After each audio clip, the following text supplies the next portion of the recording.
J'ai été muté à Muret au niveau du travail, donc je suis tombé sur le maire qui a voulu absolument que je sois avec lui au mois de juin. Donc, travaillant à Muret, étant maire adjoint, je devais m'occuper de l'équipe de rugby. Et voilà, c'est pour ça que j'ai passé quelques années merveilleuses avec des garçons formidables, quelquefois pénibles, mais bon, on ne pense qu'au bon moment, quoi. Surtout en fin d'année, quand on partait en voyage. Oh, les salauds, ils mangent à voir. Le rugby à Muret, c'est avant tout de l'amitié, ou même plus de l'amour. C'est que ça a accroché d'entrée, je me suis senti bien dans ce club. Moi, Didier, avant, tu étais bien. Bien. Tu as bien le monde.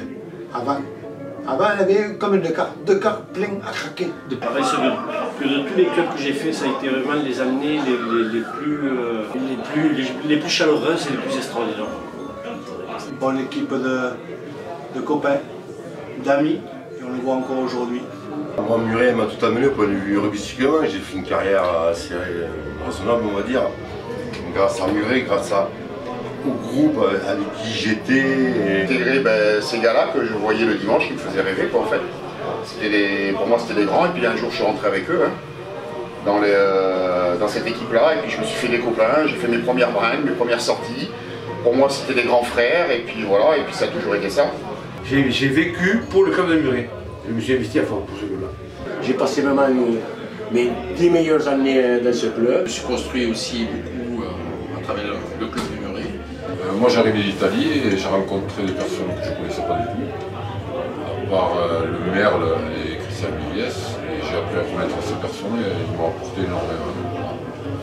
J'ai connu Muret, le club, il y a en 1994 quand je suis arrivé, et de revoir tout ce monde-là, c'est exceptionnel. Et après, le rugby, c'est que 35 ans après, moi j'ai des amis. Les valeurs de la vie, c'est les valeurs humaines. C'est ce qui m'a toujours servi et voilà. Mais ça rejoue aussi mon éducation et j'ai retrouvé, comme je le disais au début en tant qu'étranger, en arrivant ici, j'ai réussi à être accepté. Parce que sinon, j'étais un étranger. Et finalement, tu t'aperçois que 35 ans après, l'amitié reste encore. Donc l'amitié, elle est restée parce que sur le terrain ou sur l'envie qu'on avait de chacun, c'était de se donner au maximum. Donc c'est un peu le rugby, c'est une image de la vie.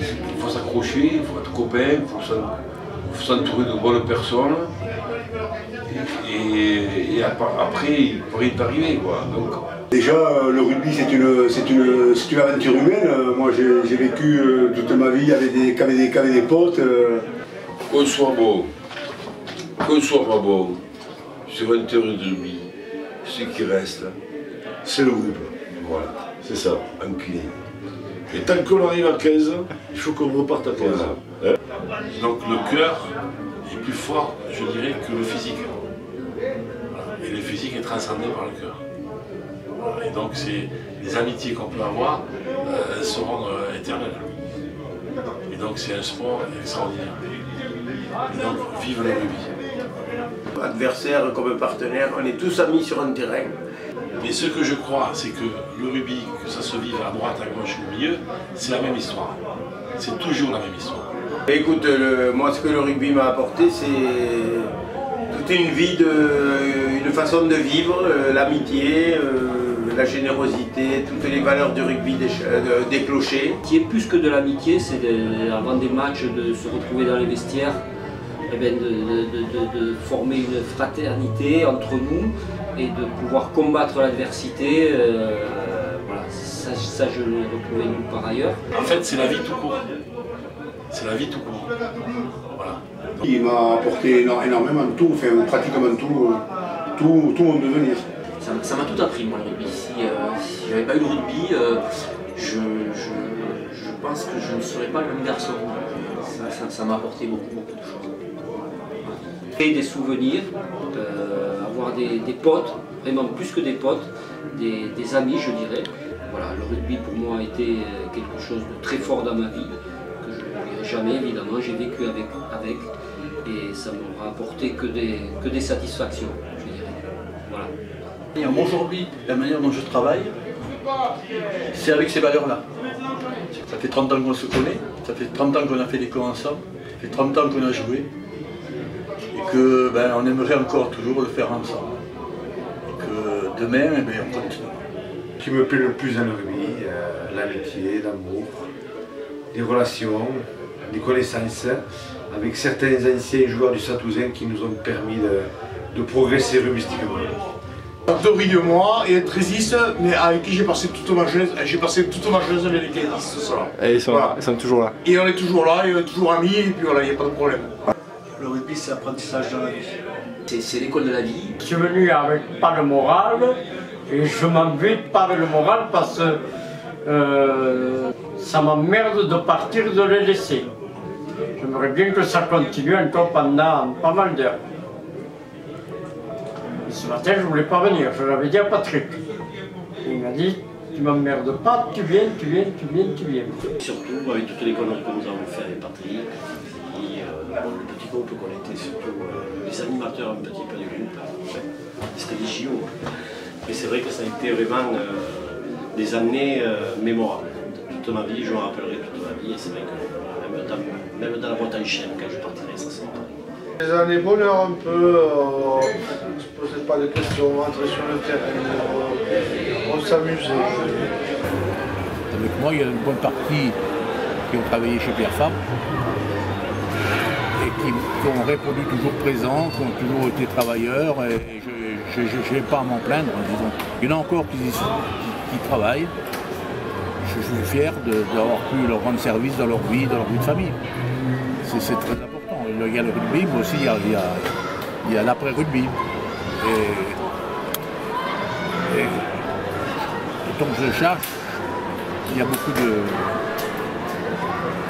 d'anciens joueurs qui ont trouvé leur voie dans différents métiers en dehors de ça. Je ne cite pas de nom, mais ils se reconnaîtront.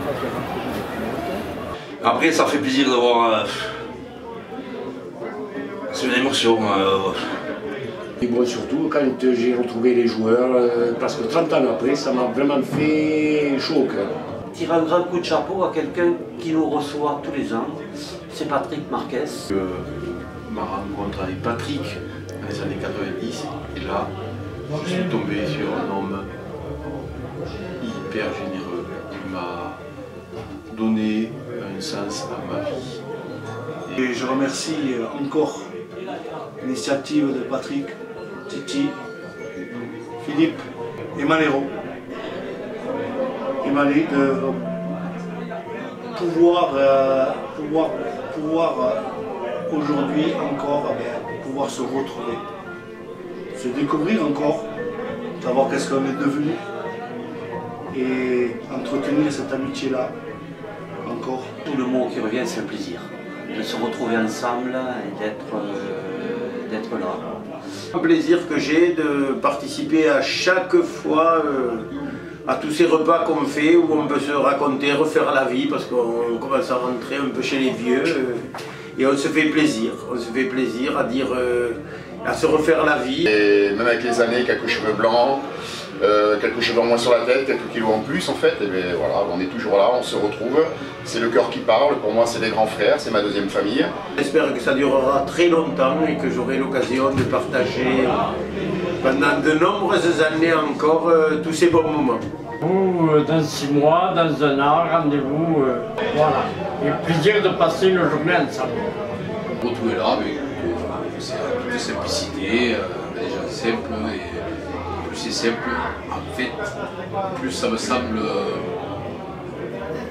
se rapprocher des voleurs, tout simplement. J'espère que des réunions comme ça, j'espère que des gens vont le voir et que grâce à ça, des gens viendront de notre génération à moi et David. Même à plus haut, parce qu'il n'y en a pas trop de gens. Et qu'on perpétue ce truc d'ancien. L'histoire est pas finie. Tant qu'on sera vivant et qu'on peut se retrouver ensemble, ce sera comme ça. Voilà.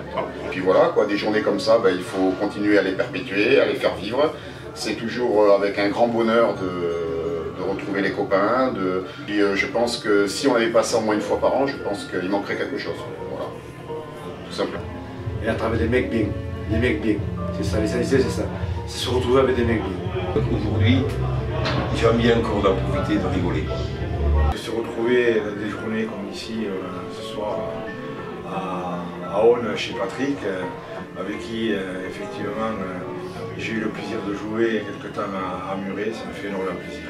Voilà. Je souhaite à tout le monde de connaître ce plaisir et surtout se retrouver 30 ans après avec autant de joie. La prochaine rencontre, ça fera au club. C'est une obligation.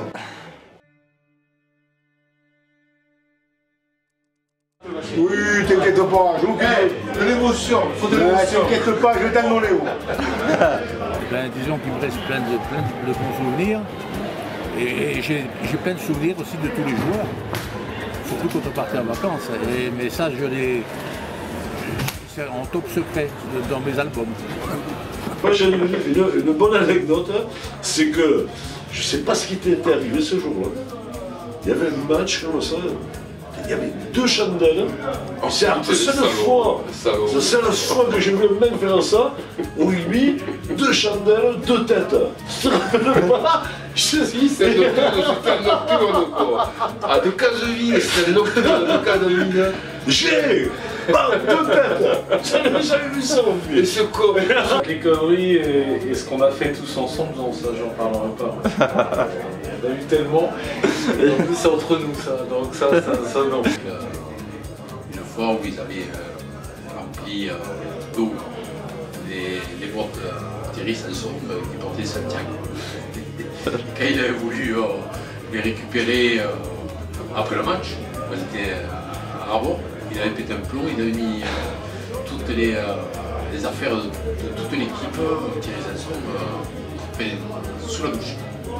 C'était une anecdote parmi tant d'autres. Tout ça pour dire encore une fois que j'ai eu beaucoup de plaisir à être là. Peut-être le voyage à Muret quand on est allé à l'Océan. En vacances, nous sommes allés au club méditerranéen à l'Océan avec la Ribère et toute l'équipe de Muret. On n'était pas nombreux, mais on a vraiment rigolé. Après, je ne vais pas rentrer dans les détails parce que c'est pas racontable. Oui, t'inquiète pas, je m'occupe. De l'émotion, faut de l'émotion. T'inquiète pas, je donne mon Léo.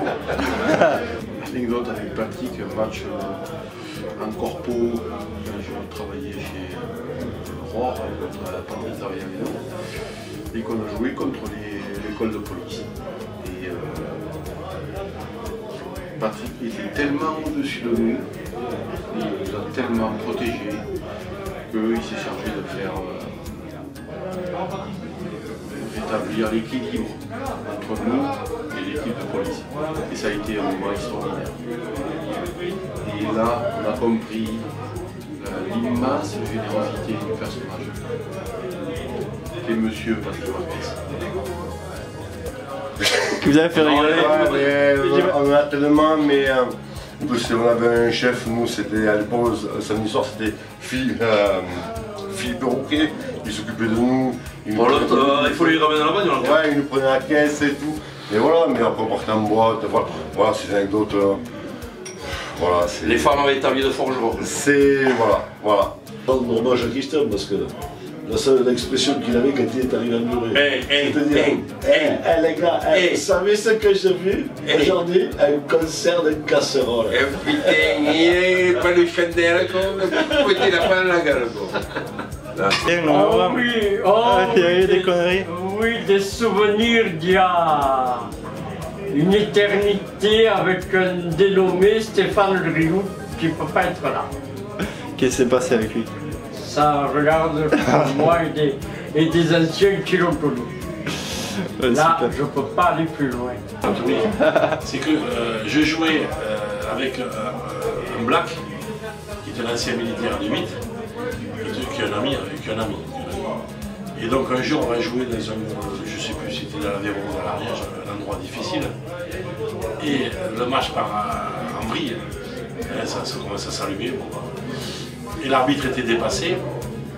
Et à un moment donné, l'arbitre se met à siffler parce qu'il ne savait plus ce qu'il fallait faire. Et il siffle et dit le 6 noir à 10 mètres. Et après il s'est retrouvé con parce que c'était raciste. Alors que c'était pas le cas, mais c'était pour déterminer le gars, il dit le 6 noir à 10 mètres. Et après il est venu le voir à la vestiaire, il dit écoutez, excusez-moi, c'était pas raciste, mais bon, il ne savait plus quoi dire encore. Et quand mon copain n'était pas du tout raciste, lui, il n'avait rien à foutre. Et ça s'est passé comme ça, mais c'est une anecdote qui était restée. Et voilà, c'était un cliché. Donc on va voir, même dans le rugby, tout ça s'efface, c'est pas un souci. Par rapport à la camaraderie, à l'effort entre nous, c'est une bagarre, je dirais, dans un club voisin, où on s'est tous retrouvés dans les vestiaires, confinés dans les vestiaires parce qu'il y avait 400 personnes qui voulaient nous tomber dessus, et qu'on est sortis des vestiaires avec les crampons à la main. On a traversé 400 personnes prêtes à nous tomber dessus, et pour moi ça a été un souvenir qui m'a vraiment marqué. Tout s'est bien passé, on est là. Oui, t'inquiète pas, j'ai aucune... De l'émotion, il faut de l'émotion. T'inquiète pas, je t'aime dans les hauts. Avec le tambour. Non, c'est bien comme ça, c'est... Non, c'est bon. Difficile par rapport aux conneries, par rapport à... Non, on peut plus. Des choses comme par rapport... Ça reste entre vous, ça. Voilà, ce qui est au rugby reste au rugby. Voilà. Il y en a de 3h jusqu'à 4h30, ça reste au rugby. Des milliers.